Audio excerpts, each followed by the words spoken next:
všetkým, zdravím vás, ďakujem veľmi pekne za pozvanie na prednášku. Moje meno je Alexandra Snováková, pracujem pre Fakta o klimatu. Pracujem ako analytička, venujem sa otázkam zdravia krajiny, súvislosti medzi zdravou krajinou a klimatickou zmenou, mitigáciou, adaptáciou. A zároveň teda tak hlbšie sa venujem otázkam pôdy, poľnohospodárstva, o tom bude teda aj moja prednáška. Budeme sa venovať hlavne nejakým problémom, ktoré sú s pôdou spojené, jej degradácii hlavne. Teda.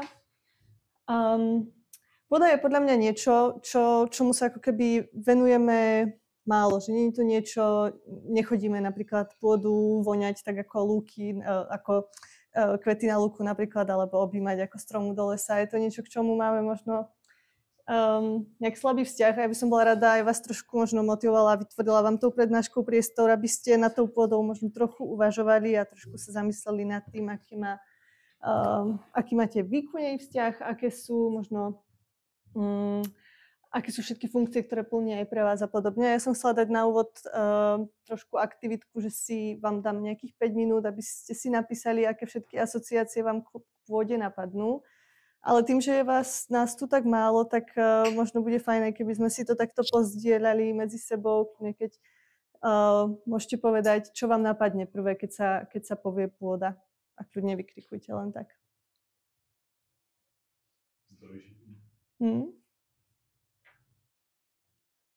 Žížala. Žížala. A tak je tam ten vzťah stále, je to proste prepojený systém. No mě napadla vlhkost, což je divný, že? Taková ta mazlová. No, není to divné, je to práve to, čo by mala tá pôda nám poskytovať, aj tú vlhkosť, áno. Nejak máte ešte niečo ďalšie?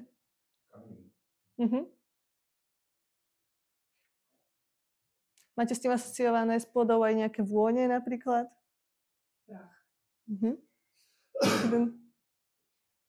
Vždycky půda hrozně voní po dešti. A máte aj napríklad nejaké pocity hmatu s ňou asociované? Je to vlastne vôbec niečo, čo máte navnímané? Áno. Sázení.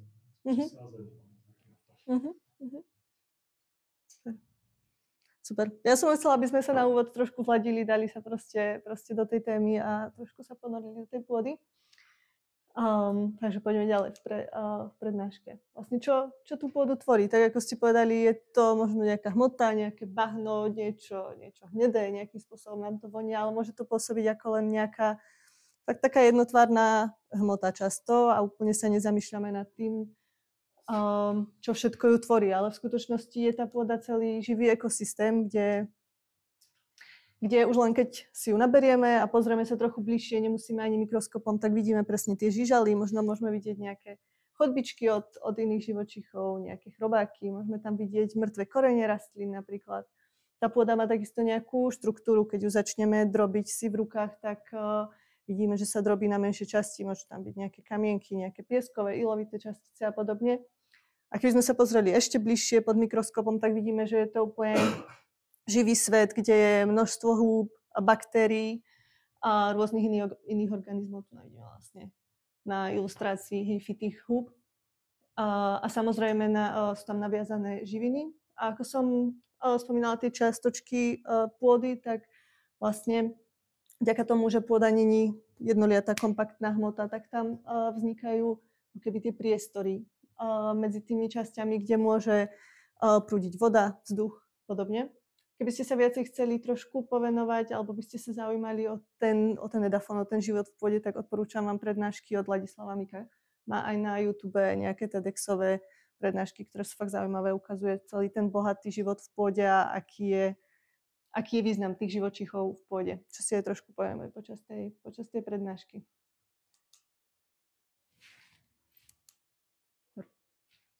Ak pôda vlastne tvorí, alebo teda zabezpečuje v našom živote nejaké nenahraditeľné funkcie a fakt sú nenahraditeľné. Není to, že by sme ich vedeli si nejakým iným spôsobom zabezpečiť. Jedna z tých funkcií je to, že je to životný priestor pre mnohé organizmy, tak ako som povedala, jednak tie, čo žijú v pôde, a samozrejme je to nejaký substrát, na ktorom rastú rastliny, že bez neho väčšina rastlín by sa vlastne bez pôdy nezaobišla. Ďalej je dôležitá pre cirkuláciu prvkov. Sa vám pokúsim vysvetliť vlastne na rastline a konkrétne na uhlíku. Vlastne vieme, ako funguje fotosyntéza. Rastlina prijíma oxid uhličitý, v ktorom je samozrejme naviazaný uhlík. Cez listy premenia ho na cukor, na zložitejšie cukry, ktoré potom zapracováva do svojej biomasy. A ten cukor alebo ten uhlík, ktorý bol pôvodne v atmosfére, môže byť potom zabudovaný v bunke rastliny, ako napríklad zásobná látka škrob. A keď tá rastlina odumrie alebo odumrie len jej časť, napríklad list padne na zem, ak tam ju začnú postupne rozkladať organizmy, najprv napríklad tie veľké žižaly, chrobáky a podobne, až postupne ju rozkladajú vlastne huby a baktérie na úplne jednoduché prvky, ktoré potom opäť sú v tej pôde dostupné a môžu ich rastliny čerpať ako svoje živiny. Časť z toho, napríklad v prípade uhlíku alebo tá organická hmota, nie vždy sa úplne celá rozloží a tak funguje pôda aj ako veľké úložisko uhlíku. Čiže vlastne nám pomáha s mitigáciou klimatickej zmeny. Keď sa pozrieme na tento obrázok, tak vidíme vlastne aké množstvo uhlíku v tonách je svetovo obsiahnuté v jednotlivých typoch ekosystémov.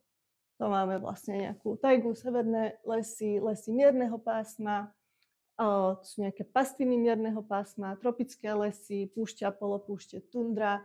Vlastne najviac z toho uhlíku svetovo obsahuje pôda mokradí, rašelinísk, sú nejaké tropické savany a sú vlastne polia alebo poľnohospodárska pôda.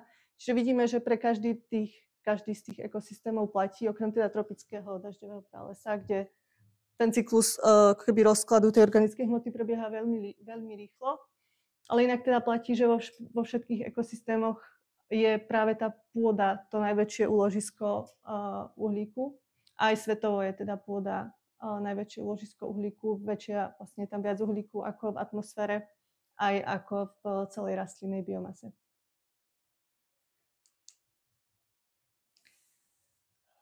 Pôda funguje aj ako vlastne veľký rezervoár vody a pomáha regulovať to množstvo vody v krajine a to je obzvlášť dôležitá otázka. Nadviažem na predošlú prednášku vlastne o tom, ako sa mení v podstate to zloženie zrážok počas roka. Zrážok môže pribúdať alebo kvôli klimatickej zmene v podstate sa bude diať, že budú tie zrážky extrémnejšie, či už čo sa týka nejakej náhlosti alebo toho, koľko tých zrážok padne. A pôda vlastne má túto schopnosť regulovať množstvo vody v krajine práve vďaka tým priestorom medzi agregátmi, ako som hovorila na začiatku. Čiže v podstate sú to tie voľné priestory v pôde, kam môže voda prenikať. A keď je táto funkcia v podstate nejakým spôsobom narušená tým, že tá pôda je napríklad utužená a tie priestory v tej pôde nie sú, tak to môže vyzerať napríklad takto, že sa tá voda v podstate nevsiakne. Toto je moja fotka zo Slovenska, tam, kde žijem. Vlastne to nie je ani po nejakých extrémnych zrážkach. V podstate je to len po nejakom miernom daždi, kde to pole nebolo schopné ani to malé množstvo tých zrážok ako keby pohltiť, pretože ako vidíme, sú to obrovské lány polí, kde je tá pôda pravdepodobne utužená. A okrem toho je teda pôda nevyhnutná aj pre produkciu potravín, dreva a iných materiálov. Tak to, čo som spomínala, vlastne všetky tie funkcie sú funkcie zdravej pôdy, tak ako by mala fungovať, keby bola naozaj funkčná, zdravá a v poriadku. Pôda v súčasnosti v Česku aj celosvetovo, ale zdravá nie je.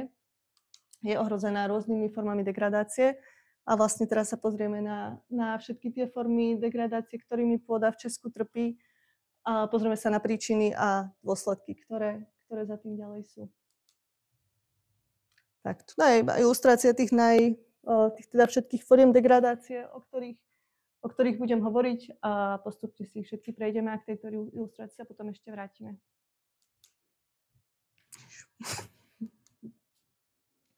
tak takou nejakou ako keby, povedala by som, základnou formou, ktorej sa potom keby odvíjajú aj tie ostatné formy degradácie, strata organickej hmoty, čiže v tej pôde to množstvo organickej hmoty ubúda. Tak ako som to ukazovala na začiatku, ten základ tej pôdy do veľkej miery je aj tá mŕtva organická hmota, ktorá tam je. Sú to tie organizmy, ktoré sa živia tou organickou hmotou a na to, aby tá pôda fungovala správne, tam tá organická hmota musí byť. Čo sú tie príčiny straty organickej hmoty? Je to na jednej strane aplikácia syntetických hnojív a na druhej strane je vlastne nedostatok organickej hmoty, ktorý by tam bol dodávaný napríklad hnojom alebo kompostom. Zároveň my keď na tie polia neustále dodávame iba syntetické hnojivá, tak síce vyživujeme tie rastliny, všetky tie plodiny, ktoré potrebujeme na poliach pestovať, ale nedodávame žiadnu organickú hmotu pre tie organizmy, ktoré sa ňou potrebujú v pôde živiť a tým pádom jednak tam nie sú, alebo sa strácajú, alebo sú oslabené všetky tie funkcie pôdy. Ďalej je ďalšou z príčin je erózia, ktorej sa budeme venovať ešte ďalej. Môže byť vodná alebo veterná a v podstate pri tej erózii dochádza k tomu, že tá pôda odchádza z tých polí a s tou pôdou samozrejme aj tá organická hmota, ktorá väčšinou je na povrchu tej pôdy, takže odchádza spolu s tou pôdou preč z polí. A ďalšou z príčin je orba. Sme v podstate do veľkej miery stále to poľnohospodárstvo v Česku funguje veľmi intenzívnym spôsobom a jedným z tých akoby spôsobov, akým pôdu obrábame, je hlboká orba, ktorá robí to, že tú pôdu do veľkej miery premiešava a tie vrstvy uložené nižšie dostáva na povrch, kde buď sú zohrievané slnkom, je tam viacej kyslíku, čo spôsobuje, že tá organická hmota sa rozkladá rýchlejšie, pretože tie organizmy, ktoré v tej pôde sú, môžu rýchlejšie pracovať a tým sa vlastne to množstvo organickej hmoty v pôde znižuje. Čo sú nejaké dôsledky? Teda na tú organickú hmotu, ako som povedala, sú naviazané všetky tie pôdne organizmy, čiže keď je tam menej organickej hmoty, znamená to, že je tam aj menej celkovej tej biodiverzity, ktorá je opäť dôležitá pre to celkové fungovanie pôdy.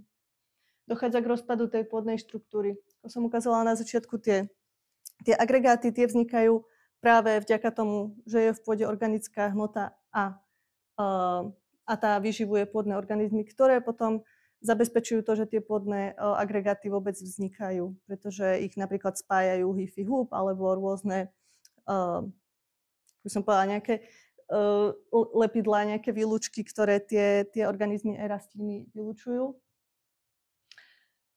Zároveň tým, že v pôde není dostatok organickej hmoty, tak vlastne tie živiny, ktoré môžu rastliny získavať, musia byť dodávané nejakým spôsobom externe, čiže je to dodávaním syntetických hnojív a vytvára sa nejaký taký cyklus toho, že čím viacej tých syntetických hnojív do pôdy dodávame, tým menej tam na úkor v podstate organickej hmoty, tak ich tam musíme dodávať do nekonečna stále viac a viac, pretože už to nejde nejak jednoducho zachrániť. A zároveň tým, že sa tá organická hmota rozkladá rýchlejšie, tak dochádza k uvoľňovaniu oxidu uhličitého z atmosféry a v podstate namiesto toho, aby tá pôda fungovala tým, že nám pomáha s mitigáciou klimatickej zmeny, tak ešte ten oxid uhličitý uvoľňuje. Ďalej je teda spomínaná vodná a veterná erózia, ktoré vlastne medzi príčiny patrí v podstate do veľkej miery je to naviazané na ten nedostatok organickej hmoty v pôde. Keď je tá pôdna štruktúra rozpadnutá, tá pôda v podstate nedrží pokope a keď príde buď vietor alebo nejaké rýchle zrážky, pôda nedokáže tú vodu vsiaknuť, tak to v podstate odplaví tá voda alebo vietor odveje tú pôdu preč. A ďalšou nejakou príčinou sú tie rozsiahle lány polí. V podstate a s tým súvisiaci aj nedostatok protieróznych prvkov. My sme v Česku zvyknutí na ten typický pohľad tých obrovských jednoliatých polí, ktoré nie sú predelené žiadnymi, stromami alebo medzami, remískami. Je tam málo poľných ciest, je tam málo nejakých trávnatých pásov a podobne. tak vlastne to všetko umožňuje ako keby aj tomu vetru, aj tej vode sa keby po tej ploche rozbehnúť a nemajú problém teda odnášať tú hmotu z tých polí preč. A posledným bodom sú nevhodné poľnohospodárske postupy, čím sa myslí v podstate hlavne orba, napríklad po svahu, keď máme kopec, z ktorého prirodzene môže napríklad tá voda aj s pôdou stekať, a keď vysadíme nejaké plodiny a rozorieme tú pôdu práve po ako keby obrise toho svahu, tak samozrejme, že jednoduchším spôsobom tá voda aj s tou pôdou bude odtiaľ odtekať. A zároveň je to vysadzanie nejakých plodín, ktoré sú erózne nebezpečné, ako napríklad kukurica, repa a podobne, ktoré nekryjú tú pôdu a tým pádom ju neochraňujú pred tým, aby ju vietor alebo voda odnášali preč.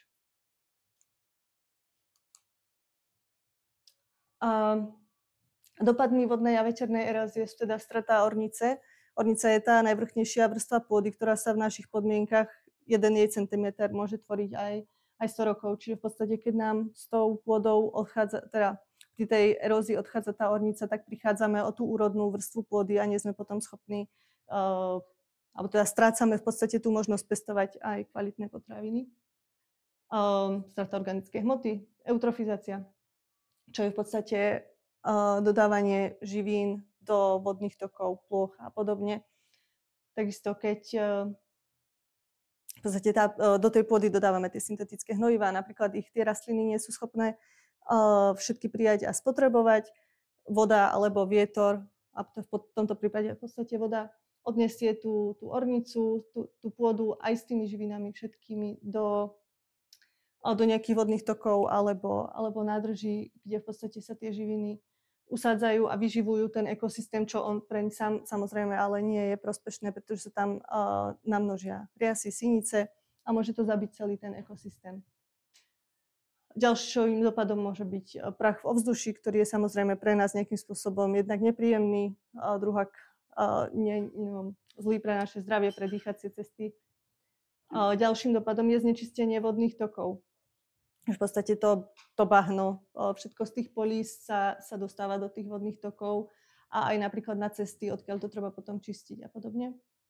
A tým, že z tých polí odchádza tá úrodná vrstva pôdy, tak dochádza aj ku strate živín, ktoré je zase opäť neustále potrebné tam nejakým umelým spôsobom dodávať.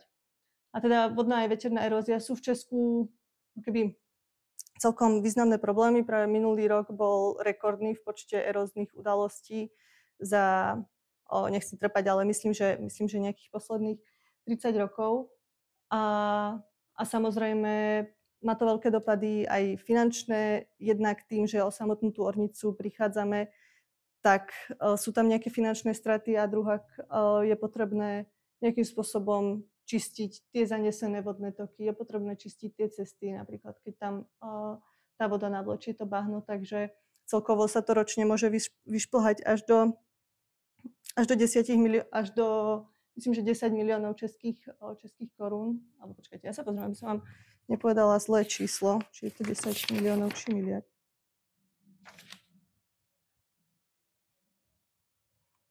Áno, 10 miliard českých korún ročne môžu byť teda tie škody, čo už nie je úplne malé číslo. Ďalšou z foriem degradácie je okysľovanie pôdy, teda znižovanie jej pH. Príčinami okysľovania sú napríklad intenzívne hnojenie, už samotné tie dusíkaté hnojivá v podstate znižujú to pH pôdy. Ďalej pestovanie monokultúr, kyslé dažde alebo emisie síry a dusíka. Aké to má dôsledky? Sú to vlastne nevhodné pôdne podmienky jednak pre tie všetky organizmy, ktoré tam žijú, aj pre tie rastliny, ktoré chceme potom pestovať na tej pôde. Samozrejme, tým pádom ubýva celková tá biodiverzita. Keď sa okysľuje to pôdne prostredie, tak niektoré tie dôležité prvky, ktoré rastliny potrebujú, sa stávajú pre ne nedostupné a na druhú stranu niektoré tie toxické prvky, nejaké ťažké kovy a podobne, tak sa tou zmenou chemizmu pôdy stávajú dostupnejšie a sú pre tie rastliny toxickejšie, alebo teda toxické. A Zároveň, keď sa tie prvky stávajú pre rastliny nedostupné, sú lepšie rozpustné vo vode a vyplavujú sa zase do podzemných vôd a do vodných rôznych tokov a nádrží. A opäť teda to zapričiňuje eutrofizáciu. Tuženie.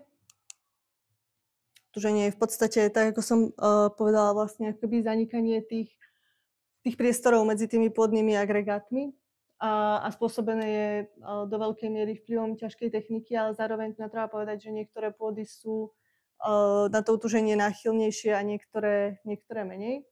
A okrem tej ťažkej techniky, tak jednou z príčin je už aj tá rozpadnutá pôdna štruktúra, ktorá vznikla napríklad tým, že v pôde nie je dostatok organickej hmoty. A zároveň na utuženie náchylnejšie sú pôdy, ktoré majú vysokú vlhkosť a potom tam zároveň ideme s tou ťažkou technikou, tak vlastne je to keby zlá kombinácia na to, aby vlastne toto utuženie pôdy podporuje.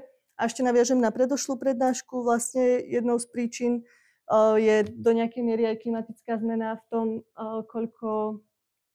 ako klesá počet vlastne tých mrazivých dní. Keď tá pôda ako keby nikdy nepremrzne, tak tá vrstva utuženej pôdy, ktorá tam už je vytvorená, vlastne nikdy sa nerozpuká a vlastne dochádza ako keby k tej prirodzenej obnovy tej štruktúry pôdy.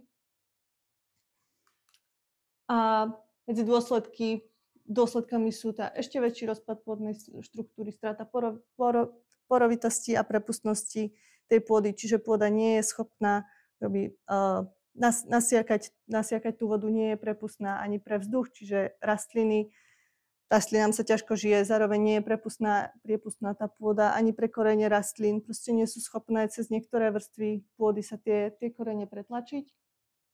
Dochádza k obmedzeniu rozkladu organickej hmoty, čiže živiny, ktoré by aj v tej organickej hmote boli uložené, tak nie sú pre rastliny prístupné. A tým, že tá pôda nie je priepustná pre vodu, tak sa zvyšuje riziko vodnej erózie. Kontaminácia, ktorá v Česku nie je až taký problém, ale samozrejme môže to byť pri nejakých väčších haváriách a tak podobne. Nejakými príčinami hlavnými sú emisie z priemyslu a dopravy, z nejakých nejakým spôsobom odizolovaných skladiek odpadu, z rôznych havárií. To môže byť ťažobná činnosť, agrochemikálie, všetko čo na tie polia sypeme, lejeme, tak môže tú pôdu kontaminovať. A potom je tam tá aktivácia toxických prvkov, ktorú som spomínala pri znižovaní, teda pri okysľovaní pôdy. Medzi dôsledky patria narušenie tých pôdnych procesov. Ak je tá pôda v podstate toxická, tak tie organizmy v nej nemôžu fungovať a nemôže fungovať celý ten systém pôdy tak, ako by mal. Kontaminácia vôd.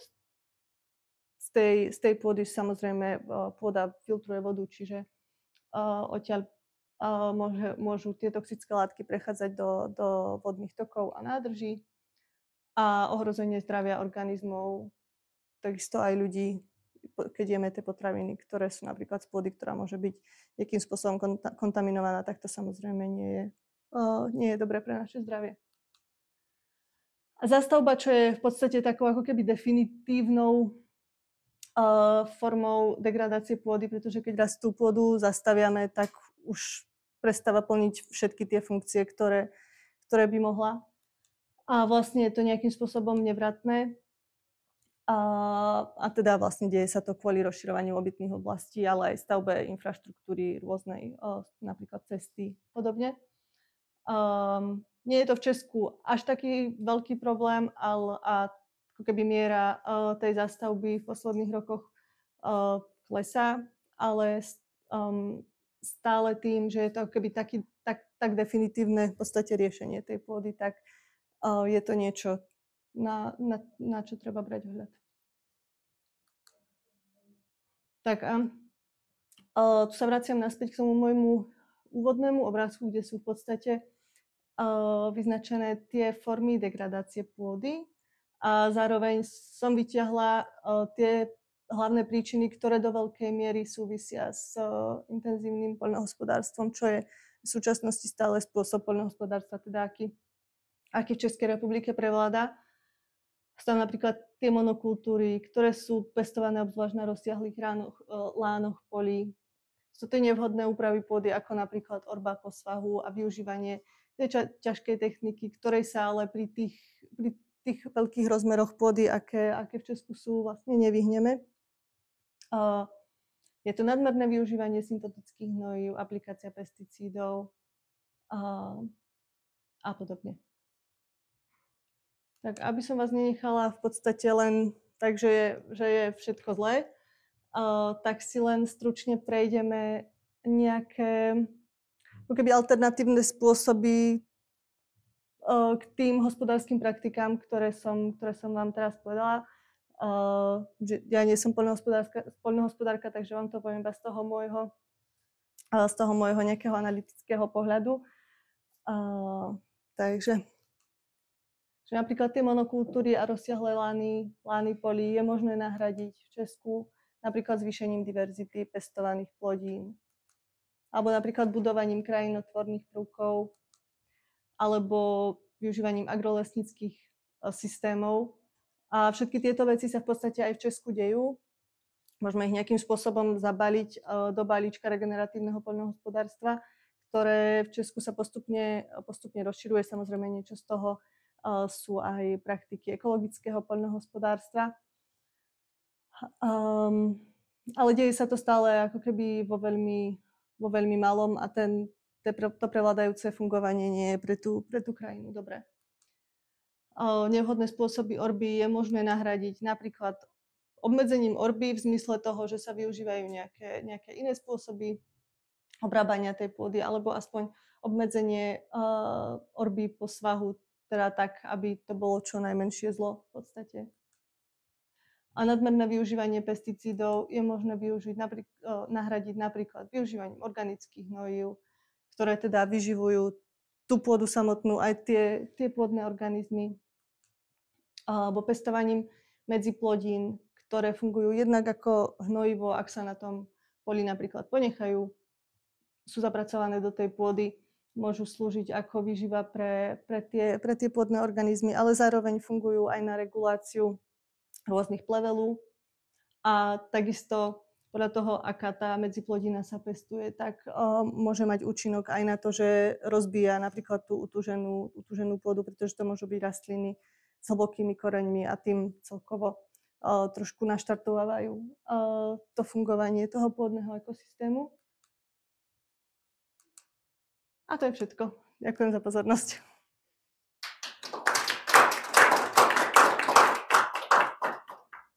Tak ak máte nejaké otázky. Jestli máte dotazy, tak počkejte, prosím. Aha, pardon. Děkuji. Tak máte někdo nějaké dotazy? Dobře. Nevím, jestli je zodpověditelný, ale zajímalo by mě, jak se ty skutečnosti dají šířit směrem k zemědělcům, nebo jak se to jako daří, nebo vlastně jaký jako posun za posledních třeba 10 let celkově v tom zemědělství, protože přijde mi, že vlastně tady jsou spíš jako scelování těch jako té držby pozemků nebo minimálně hospodaření, že jsou to čím dál větší firmy, tak asi se třeba i s těma velkými hospodáři daří v tomhle nějak jako posouvat nebo ne. Nebo jestli je to jenom, a jestli je to i jako jejich aktivitou, anebo jestli je to jenom přesně v rámci nastavení nějakých jako zákonných nebo dotačních podmínek. No. Rozmýšľam, je tam ako keby viacej rovín tých odpovedí. Na jednu stranu, tak ako to ja sledujem, tak tá situácia sa mení. Sú samozrejme poľnohospodári, ktorí prechádzajú napríklad na to regeneratívne poľnohospodárstvo, tak ako som spomínala. Zároveň je to systém veľmi taký rigidný, pevný, ktorý sa mení ťažko. Tí poľnohospodári majú často zaužívané tie svoje praktiky a to, na čo najviac počujú, sú tie peniaze. Ako je to...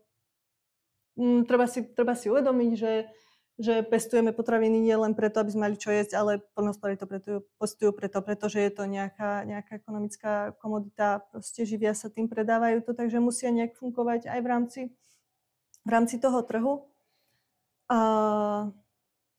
Zároveň, ako ste spomínali, tie dotácie, to je niečo, čo to môže podporovať, a čo môže kompenzovať tie finančné straty na to, aby mohli tí poľnohospodári hospodáriť lepším spôsobom. Napríklad teraz v rámci v podstate tohto obdobia spoločnej zemědělskej politiky tak fungujú dotácie na ekoschémy, ktoré v podstate sa snažia nejakým spôsobom reagovať aj na tú klimatickú zmenu a na to, že tá pôda nie je zdravá a majú možnosť poľnohospodári získavať dotácie napríklad na rôzne formy tých krajinotvorných prvkov.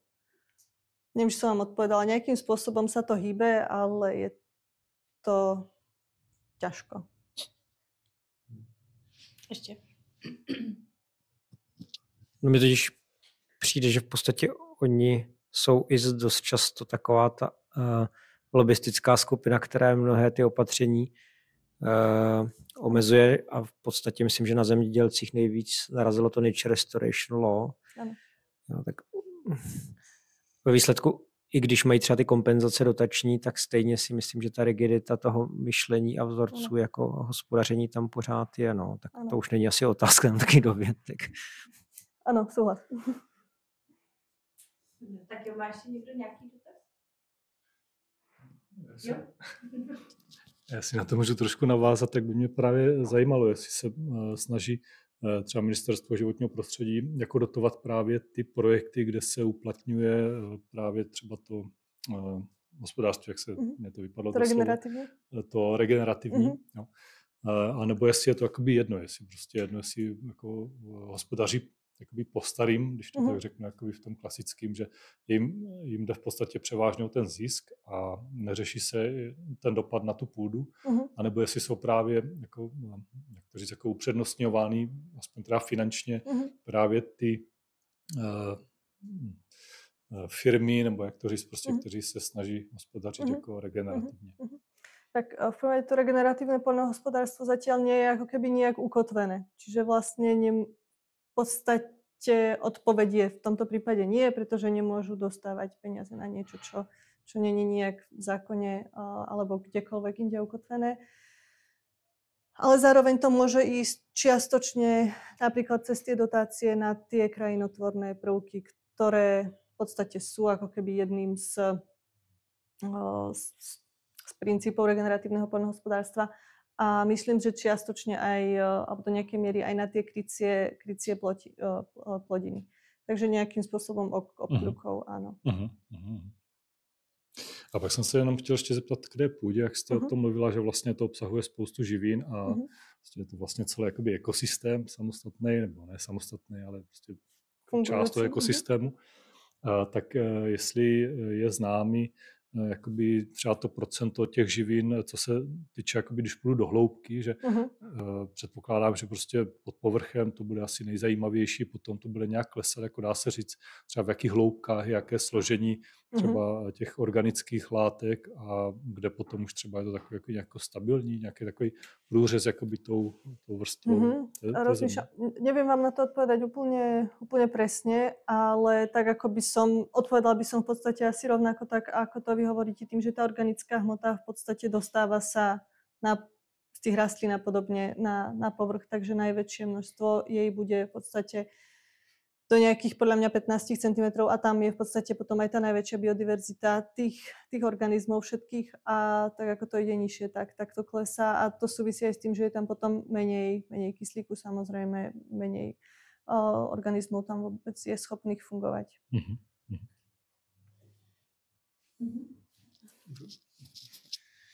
Ještě napadá jeden dotaz.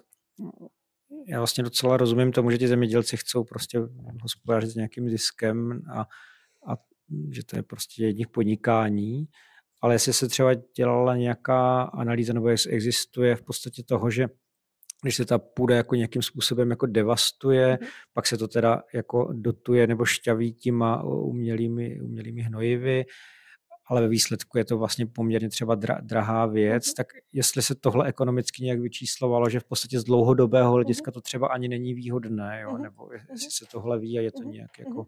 Vyčísľuje sa, odpoviem možno naopak, že vyčísľuje sa v podstate to, keď poľnohospodári napríklad tým regeneratívnym spôsobom, tak sa vyčísľuje aj to, okoľko je tá pôda výnosnejšia potom, koľko oni z toho vlastne z nej viacej môžu čerpať tej celkovej biomasy, ktorú vypestujú. A tá v podstate sa samozrejme do nejakého stropu zvyšuje práve, keď je tá pôda zdravá. Takže áno.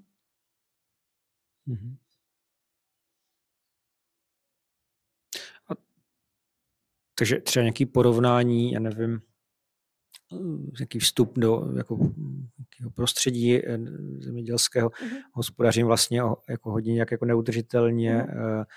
Pak tam dávám ty umělá hnojiva a teďka třeba za 20 let, jak jako vlastně ten ekonomický stav ty věci, i kdybych jako třeba hospodařil tím regenerativním způsobem, tak asi takový porovnání existuje. Nenapadá mi žiadna konkrétna štúdia, ktorú by som čítala. Láka ma takto povedať vám, že áno, pretože samozrejme je to otázka, ktorú tí poľnohospodári riešia. Takže si myslím, že áno, ale nenapadá mi nič konkrétne, na čo by som vás vedela odkázať. Díky. Ještě někdo nějaký dotaz? Takže můžu zapnout mikrofon. Super, tak jo, tak moc krát díky za přednášku a vám moc díky, že jste tady zůstali a že jste vůbec i přišli. Jo, takže už to vypínám. Tak jo, super. Jinak, ještě, je z toho jakoby záznam, tak bude hotovej asi dneska večer, tak kdybyste se někdo ještě chtěl prostě znovu na to podívat, bude to na stránkách vlastně na facebookových stránkách, budou tam obě dvě přednášky, vlastně kompletní záznam prostě z toho dneška. Takže tak to je všechno. Tak jo, moc díky. Děkujeme. Tak jo, moc Děkujeme. Pomůžu ti? Jo, to nechci.